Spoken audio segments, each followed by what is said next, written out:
Hello guys, कैसे हो आप सब लोग। मैं बहुत दिनों के बाद अपने यूट्यूब चैनल पे आ रहा हूँ आप लोगों के लिए ये सेल्फ गिवन एनालिसिस करने। मेरा थोड़ा बिजी चल रहा था शेड्यूल। मेरा काम था थोड़ा, मेरा खुद का पढ़ाई वढ़ाई था, तो इसी वजह से मैं वीडियो नहीं ला पा रहा था। बाकी चैनल्स पे बने रहने के लिए शुक्रिया, अभी तक सपोर्ट करने के लिए। अभी छोड़ के मत जाइए, चैनल अनसब्सक्राइब मत कीजिए। कंटेंट बहुत सारा है और बहुत सारा आएगा। चलिए, ज़्यादा बातचीत ना करते हुए शुरू करते हैं। शुरू करने से पहले मैं बताता हूँ कि आज मेरा एग्ज़ाम था। आज एग्ज़ाम मेरा सेकंड शिफ्ट में था। ठीक है, 30 सितंबर का डेट है आज। तो सेल्फ गिवन एग्जाम एनालिसिस देख देता हूँ, क्या क्या आया था, कितने अटैम्प्ट हुआ, क्या नहीं, ये सब के बारे में मैं बताता हूँ। तो सबसे पहले मैं इंग्लिश के बारे में बात करता हूँ, जिसमें 30 क्वेश्चन आता है। 30 क्वेश्चन में आरसी का था। आरसी का लेवल ईजी टू मॉडरेट ही था। ठीक है, ऐसा नहीं बहुत हार्ड नहीं था, ईजी टू मॉडरेट था। 9 क्वेश्चन आया हुआ था, जिसमें से 3 वोकैब का क्वेश्चन था और बाकी 6 के करीब क्वेश्चन था। जो क्वेश्चन आपको थोड़ा सा ढूंढना पड़ेगा, ऐसा नहीं कि बने बनाए मिल जा रहा है, थोड़ा सा ढूंढना पड़ेगा। तो ईजी टू मॉडरेट बोल सकते हैं आरसी का। और उसमें से डबल फिलर था एक क्वेश्चन, जिसमें 5 क्वेश्चन था डबल फिलर का। ठीक है, ये भी ठीक ठाक ही था। ये भी वोकैब बेस्ड था, तो वोकैब ठीक ठाक ही था। इजी मॉडरेट बोल सकते हो। वर्ड स्वैपिंग का 4 क्वेश्चन था, जिसमें से एक क्वेश्चन मेरा बना नहीं। एक क्वेश्चन मुझे मीनिंग नहीं पता था। बाकी जो क्वेश्चन था 4 क्वेश्चन वो मैं बनाया हूँ। तो 3 क्वेश्चन बनाए हूँ, तो टोटल 4 क्वेश्चन आया हुआ था वर्ड स्वैपिंग का।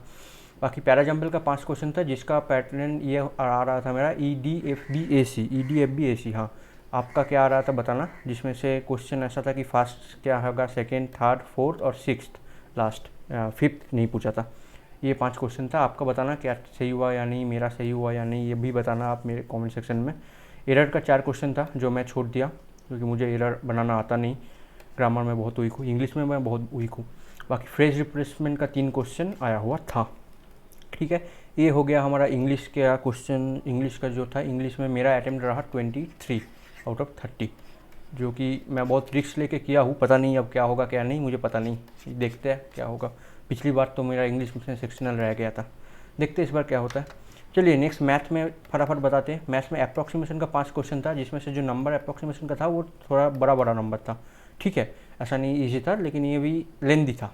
लेकिन उसमें भी आपको 2 मिनट के करीब में बन जाना चाहिए। अगर 2 से नहीं है, 2.25 या 2.5 ढाई मिनट के करीब इसमें से आपको बनना है, तो बनना ही है। इससे ज़्यादा होगा तो आपका प्रिपरेशन थोड़ा सा वीक चल रहा है। क्वाड्रेटिक का 5 क्वेश्चन आया हुआ था, जो बहुत ही ईजी लेवल का था, बहुत ही ईजी लेवल का। मतलब 12 और 7 का था। इसका मतलब 4 और 3, 4 + 3 7 और 4 × 3 12, ऐसा एक क्वेश्चन था जो कि बड़ा नंबर था, मुझे नंबर याद नहीं है। तो ये रहा क्वाड्रेटिक का बात। एरिथमेटिक 12 क्वेश्चन था, ईजी, पूरा इजी क्वेश्चन। अभी जो पैटर्न चल रहा है कि एरिथमेटिक लोग अटेम्प्ट नहीं कर रहे हैं एस्पिरेंट्स, तो इसीलिए एरिथमेटिक बहुत इजी कर दिया, और ये जो डीआई था, डीआई का पोर्शन हार्ड बना दिया इन लोगों ने।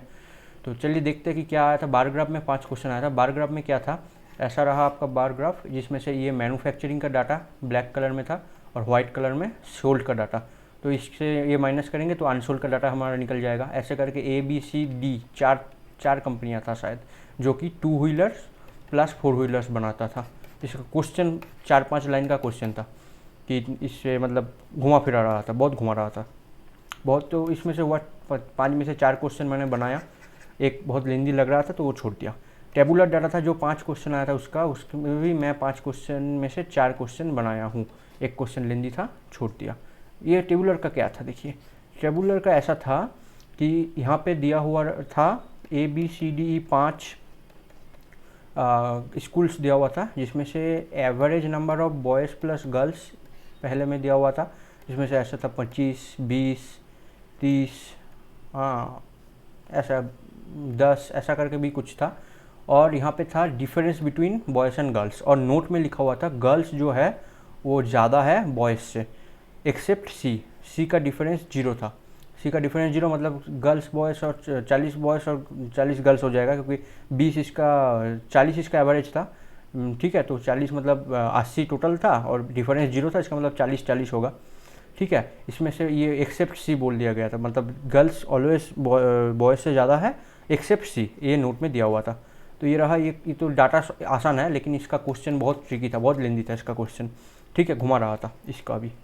तो इसमें 4 क्वेश्चन बनाया। कैशलेट जो था, कैशलेट हमारा कंपनी मैनेजर ऐसा करके कुछ दिया हुआ था, मैं बनाया नहीं। मैं पढ़ा 2-3 लाइन पढ़ा, उससे ज़्यादा मैं सोचा कि 4-5 अरिथमेटिक करना इससे आसान होगा। 3 कैशलेट के लिए इतना मेहनत करूँगा और टाइम भी लग जाएगा ज़्यादा, तो इसी वजह से मैं कैसलेट को छोड़ना प्रेफर किया। आप लोग बताना मतलब कैसा पैटर्न था, कैसा ईजी था या हार्ड था, आप लोग ने अगर बनाया होगा तो कमेंट सेक्शन में ज़रूर बताना। बाकी मेरा मैथ में अटैम्प्ट रहा 23 आउट ऑफ 35। आप अपना अटैम्प्ट कमेंट सेक्शन में ज़रूर बताना, ठीक है।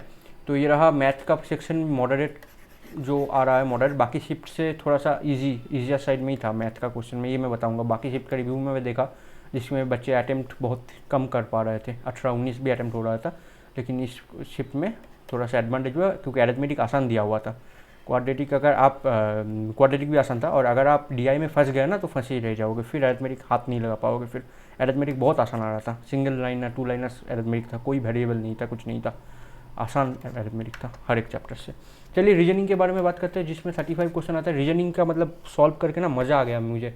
रीजनिंग का एक ट्रिकी पोर्शन था, रीजनिंग सॉल्व करके मज़ा आ जाएगा। अगर आपको आपके माइंड में आपको क्लियर होना पड़ेगा कि मुझे ये पहले अटेम्प्ट करना है, ये बाद में, ये पहले, ये वाला पजल पहले उठाना है, ये वाला बाद में। अपने माइंड में आपको अगर आप क्लियर हो तो आपका एग्जाम भी अच्छा हो गया होगा रीजनिंग में अटेम्प्ट भी आपका बड़ा होगा।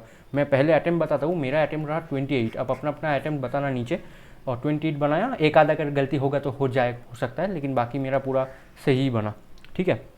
मुझे तो लग रहा है कि 0% चांस ऑफ रॉन्ग, ठीक है।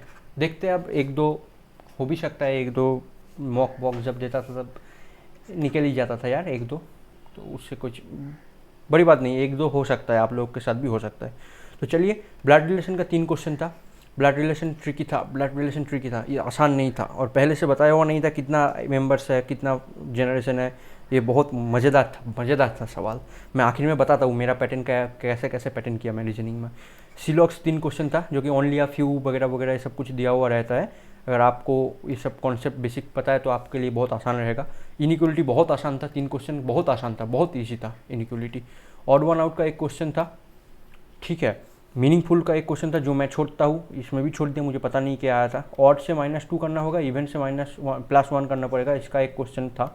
मिसलेनियस में ये 3 क्वेश्चन, मिसलेनियस में हमारा ये पार्ट आया था 3, 3, 6, 9, 10, 11, 12 क्वेश्चन का ये आया था। बाकी का पूरा पजल, ठीक है, देख रहे हो पजल का लेवल 5 पजल आया हुआ है इस शिफ्ट में।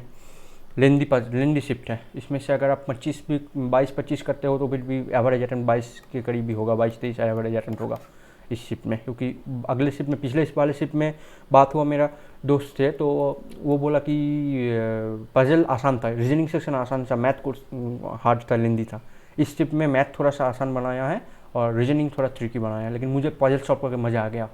आप लोग बताना। अनसर्टेन का 3 क्वेश्चन था, आपका कितना आंसर आया? मेरा 22 आंसर आया था, बताना आप। अच्छा, फ्लैट फ्लोर का 5 क्वेश्चन था, जिसमें से पी और क्यू फ्लैट, मतलब 5, 4, 3, 2, 1 फ्लोर, और पी और क्यू फ्लैट। ये आसान क्वेश्चन था, कोई वेरिएबल नहीं था, कोई कुछ नहीं था।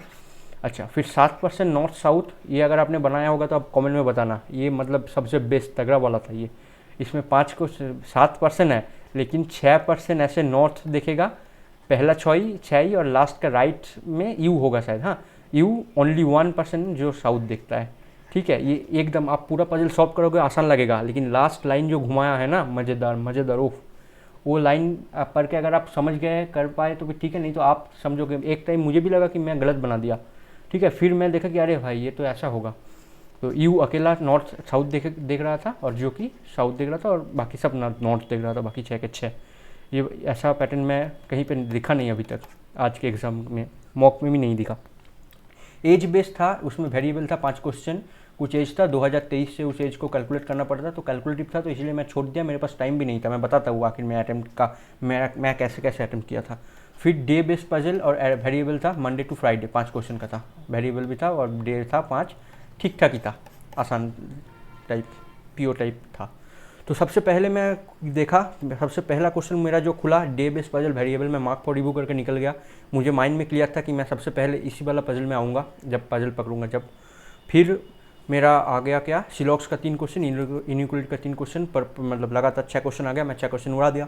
6 क्वेश्चन उड़ाने के बाद मेरे पास खुला ये वाला, शायद flat floor mark for review करके निकल गया। मुझे फिर से पता लगा, मतलब मेरे माइंड में क्लियर हो गया कि मुझे डे बेस करना है, उसके बाद फ्लैट फ्लोर में आना है, वेरिएबल नहीं है, आसान टाइप लग रहा था। लेंदी था देखने में, लेकिन उसमें इंस्ट्रक्शन ही, मतलब पजल का लेंथ इतना था, बाकी इतना बड़ा इंस्ट्रक्शन था, ये मैं पहले ही देख लिया था मार्क फॉर रिव्यू करने से पहले ही, तो ठीक है, ये वाला हुआ। ये वाला करने के बाद मेरा शायद ये 3 खुला था, odd one out, meaningful word और ऑड इवन, ये 3 मैं छोड़ दिया। तब फिर आया अनसर्टेन। अनसर्टेन देख के ही मैं सॉल्व कर दिया, टूट पड़ा, अनसर्टेन कर लिया, क्योंकि मैं अनसर्टेन और ऑर्डर रैंकिंग वाला जो है वो पजल नहीं मानता हूँ। मैं पजल मानता नहीं ऐसा नहीं, मतलब पजल मतलब मैं वो मिसलेनियस के तरह ही पहले अटेम्प्ट कर लेता हूँ, उसको मार्क फॉर रिव्यू में नहीं करता अनसर्टेन का। और उसके बाद अनसर्टेन का 3 क्वेश्चन था, तो मुझे पता था कि ये थोड़ा ईजी होगा। 5 क्वेश्चन होता तो थोड़ा सा मुश्किल दे सकता था वो लोग। अभी तो फिलहाल ठीक है, तो अनसर्टेन बना लिया, 22 क्वेश्चन बना, ठीक है, नॉर्मल पैटर्न था। अच्छा, अनसर्टेन करने के बाद मेरा कौन सा आया, मेरा आया ब्लड रिलेशन। ब्लड रिलेशन आने के बाद मैं देखा ब्लड रिलेशन ऐसा है कि ब्लड रिलेशन में छोड़ दिया। क्यों छोड़ दिया? मैं ब्लड रिलेशन या फिर डायरेक्शन डिस्टेंस, ये दोनों में से एक सेट छोड़ के रखता हूँ, क्योंकि आखिर में जब आपके पास 2 मिनट का टाइम बचा रहेगा तब आप कोई नया पजल नहीं शुरू कर सकते, इसीलिए मैं वो सब छोड़ के रखता हूँ, ये ब्लड रिलेशन का और ये सिंगल क्वेश्चन वाला जो है, क्योंकि आखिर का टाइम यूटिलाइज भी करना होगा इसी वजह से। ओके, अनसर्टेन ये हो गया। होने के बाद मैं पजल में चला गया। सबसे पहला माइंड सेट था कि डे बेस करूँगा, डे बेस कंप्लीट किया। डे बेस करने के बाद मेरा क्लियर था फ्लैट फ्लोर करूँगा, फ्लैट फ्लोर था। फ्लैट फ्लोर के बाद मैं देखा कि एज बेस करूँ या फिर ये करूँ। एज बेस देखा कि कैलकुलेटिव भी था, नीचे कैलकुलेशन बहुत दिख रहा था, इसलिए मैं 7% बड़ा उठाया, ये करके तो मज़ा आ गया। फिर मेरे पास बचा 3.5 मिनट। 3.5 मिनट में मुझे लगा कि मैं एज पकड़ूँ या ना। मैं देखा कि अगर मैं एज पकड़ लिया तो अगर क्वेश्चन सॉल्व हो जाए, मतलब पजल सॉल्व हो भी जाता है, तो अगर मैं 5 क्वेश्चन अटेम्प्ट नहीं कर पाया फिर, इसीलिए इसमें कैलकुलेशन भी था, इसलिए मैं चला गया ब्लड रिलेशन पे, इसको पहले ही छोड़ दिया। ब्लड रिलेशन में चला गया। ब्लड रिलेशन जाने के बाद ब्लड रिलेशन बनाया। ब्लड रिलेशन भी बहुत अच्छा तगड़ा लेवल का था, ट्रिकी लेवल का था, ठीक है। तो ब्लड रिलेशन बनाया। ब्लड रिलेशन बनाने के बाद मेरे पास टाइम बचा, मैं ये वाला कर दिया, ऑड 2 - 2 इवन +1। इसका बताना, मेरा आंसर 2 आया, आप लोगों का कितना आया बताना। ये आया। ये करने के बाद मैं ऑड वन आउट में गया, ऑड वन आउट का सॉल्व कर रहा था, लिख रहा था उसका पैटर्न, लिखते लिखते मेरा टाइम ख़त्म हो गया।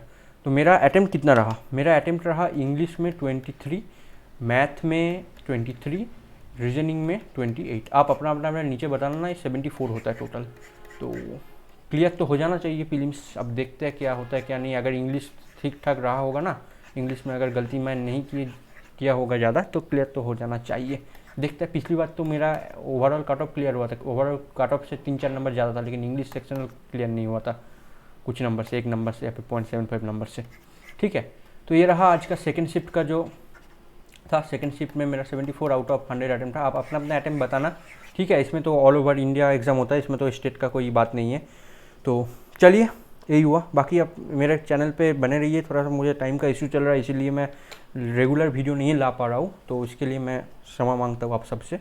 तो बाकी कंटेंट बहुत सारा है यार, देखो, प्रैक्टिस करो, प्रैक्टिस कंटेंट है बहुत सारा, और बाकी आएगा वीडियो में लाने की कोशिश करूँगा रेगुलर बेसिस पे, ठीक है।